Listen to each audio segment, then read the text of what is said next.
नमस्कार। जब कोई गंभीर अपराध होता है तो हमारा कानून असल में काम कैसे करता है, आज हम एक असल मामले के जरिए यही समझने की कोशिश करेंगे।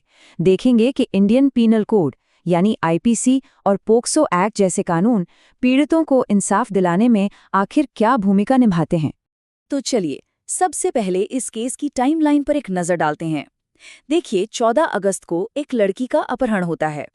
करीब 1 महीने बाद 11 सितंबर को उसकी मां पुलिस में शिकायत दर्ज कराती हैं और फिर लगभग 2 महीने बाद 10 अक्टूबर को लड़की को बचाया जाता है। ये तारीखें, ये घटनाएं ही उस पूरी कानूनी कार्रवाई की बुनियाद हैं जिसे हम आगे समझने वाले हैं। किसी भी कानूनी मामले की शुरुआत होती है पहली शिकायत से।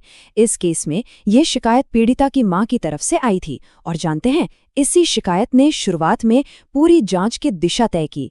चलिए देखते हैं कि कैसे।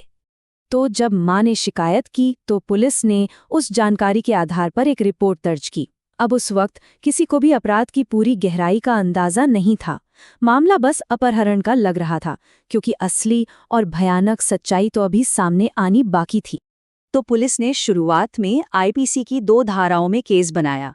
पहली थी धारा 363, जिसका सीधा मतलब है किडनैपिंग या अपहरण, और दूसरी धारा 366, जो तब लगाई जाती है जब अपहरण के पीछे का इरादा किसी महिला पर शादी के लिए दबाव डालना हो। मतलब ये क्या हुआ और क्यों हुआ, दोनों को कवर करता है। और फिर इस केस में सबसे बड़ा मोड़ आया। वो मोड़ था पीड़िता का बयान। जैसे ही उसे रेस्क्यू किया गया और उसने अपनी बात बताई, केस की पूरी तस्वीर ही बदल गई। लड़की ने अपनी गवाही में जो बताया वो दिल दहला देने वाला था। उसने बताया कि ये सिर्फ अपहरण नहीं था, उसे किडनैप करके कर्नाटक ले जाया गया और वहां लगभग 2 महीने तक उसके साथ बलात्कार किया गया। इस एक खुलासे ने केस के आरोपों की गंभीरता को कई गुना बढ़ा दिया।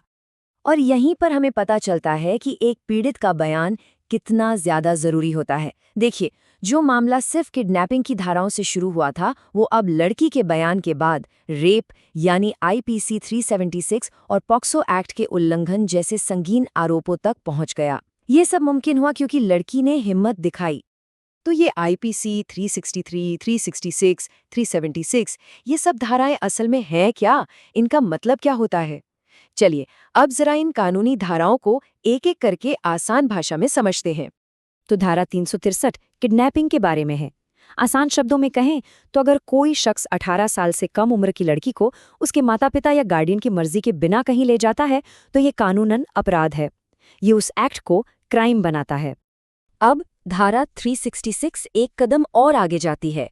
ये सिर्फ किडनैपिंग की बात नहीं करती, बल्कि उसके पीछे के इरादे की बात करती है।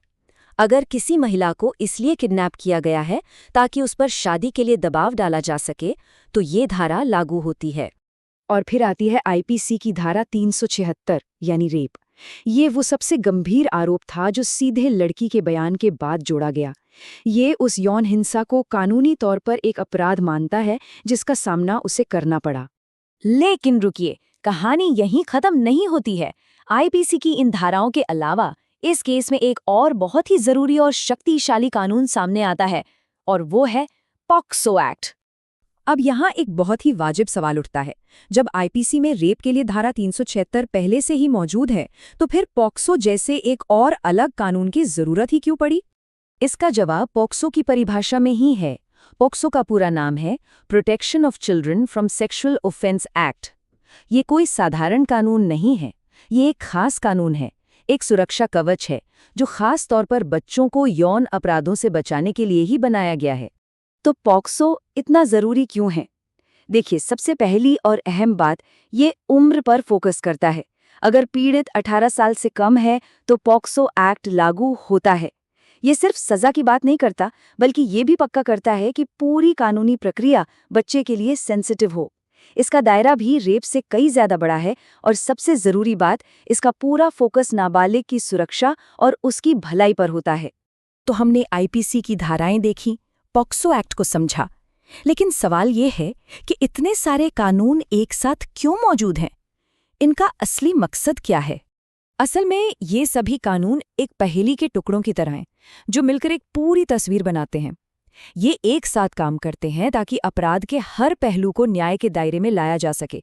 अपहरण से लेकर एक नाबालिग के खिलाफ हुए यौन हमले तक कुछ भी छूटना नहीं चाहिए। आखिर में हमें ये याद रखना होगा कि कानून सिर्फ किताबों में लिखे कुछ नियम नहीं हैं।